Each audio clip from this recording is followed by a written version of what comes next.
2024년 12월 대한민국 헌정사에 정말 믿기 힘든 일이 벌어졌습니다. 현직 대통령이 비상계엄을 선포했다가 단 11일 만에 국회에서 탄핵을 당하는 사상 초유의 사태가 일어난 거죠.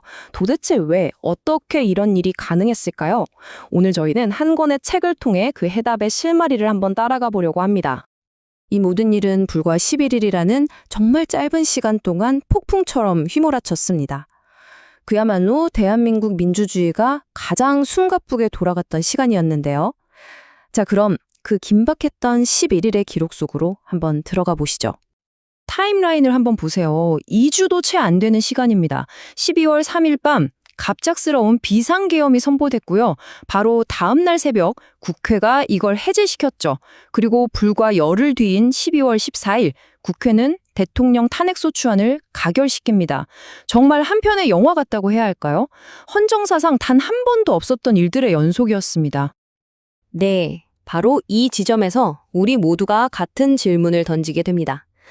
아시아에서 가장 활기찬 민주주의 국가 중 하나로 꼽히던 대한민국이 어떻게 이런 극한 상황까지 가게 된 걸까요? 저희는 그 답을 찾기 위해 최근 출간된 책 윤석열 탄핵, 그 이유들이 제시하는 분석을 깊이 있게 들여다보겠습니다. 이 책은요, 이 모든 위기의 원인을 아주 강력한 개념 하나로 압축해서 설명합니다.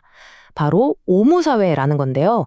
저자면 이 5가지 없음이 당시 사회를 뿌리부터 흔들었던 핵심 원인이었다고 주장합니다. 무례, 무식, 무식, 무도, 그리고 무치. 와, 단어들만 봐도 좀 섬뜩하죠? 저자는 이게 그냥 도덕이 좀 해이해졌다 이런 수준을 넘어서서요. 아예 국정 운영 시스템과 사회의 기본 기강 자체가 붕괴되고 있었다는 신호라고 아주 강하게 진단하고 있습니다. 자, 그럼 왜 이런 일이 벌어졌을까? 책은 이걸 심리학 이론인 더닝크루거 효과로 설명하는데요. 이게 뭐냐면 쉽게 말해서 능력이 부족한 사람이 잘못된 결정을 내리면서도 정작 자기 자신이 뭘 잘못하고 있는지조차 깨닫지 못하는 그런 인지 편향 상태를 말하는 거죠. 책은 바로 이 효과가 작동하고 있었다고 주장합니다. 그리고 이런 주장을 뒷받침하는 게 바로 당시의 여론조사 결과입니다. 이 책에서 인용한 데이터를 보면요. 당시 대통령 지지율이 주요 25개국 정상 중에서 가장 낮았다고 해요. 16%? 이건 민심이 이미 완전히 등을 돌렸다는 걸 보여주는 객관적인 수치 아니겠습니까? 자, 그럼 이런 총체적인 위기는 대체 어디서부터 잘못된 걸까요? 이 책은 그 뿌리를 민주주의의 가장 기본이 되는 2개의 기둥, 바로 언론과 삼권 분립이 흔들린 데서 찾고 있습니다. 책에서는 감시견과 애완견이라는 정말 귀에 쏙쏙 박히는 비유를 사용하는데요. 원래 언론은 권력을 감시하는 워치독, 즉 감시견이 되어야 하잖아요.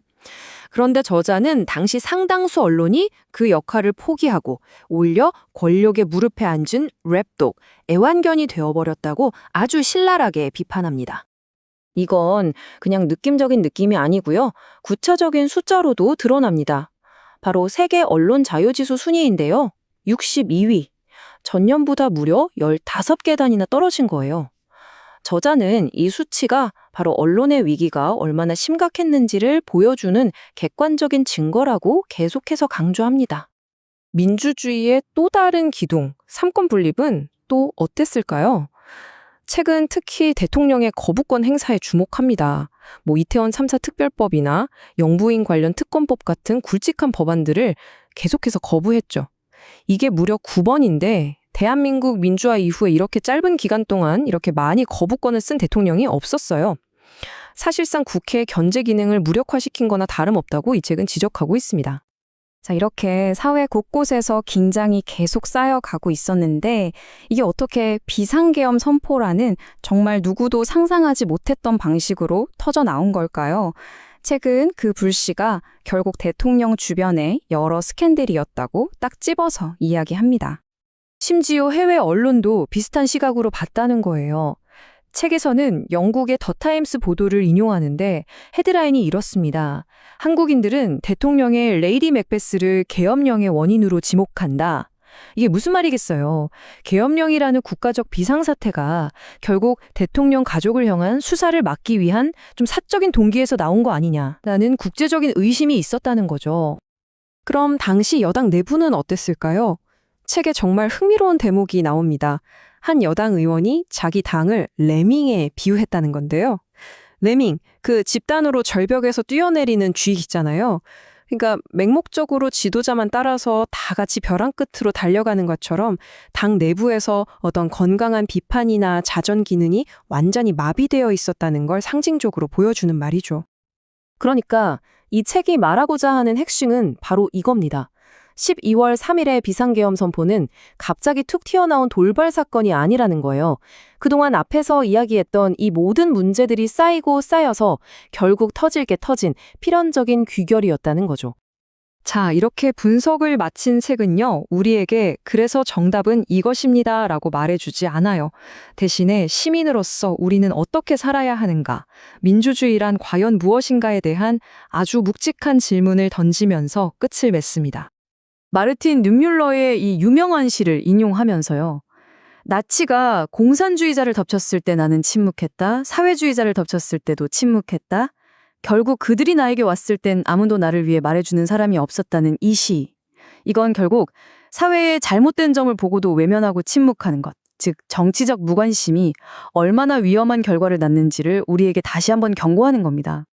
그리고 책은 정말 도발적인 마지막 질문을 우리에게 던집니다.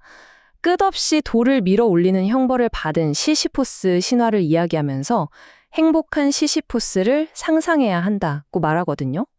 혼란에 빠진 민주주의 사회에서 행복한 시시포스가 된다는 건 대체 무슨 뜻일까요? 어쩌면 계속 실패하는 것처럼 보여도 그 무거운 바위를 포기하지 않고 끊임없이 밀어 올리는 그 과정, 그 투쟁 자체가 바로 민주주의를 지켜나가는 것의 진정한 의미가 아닐까 하는 깊은 여운을 남깁니다.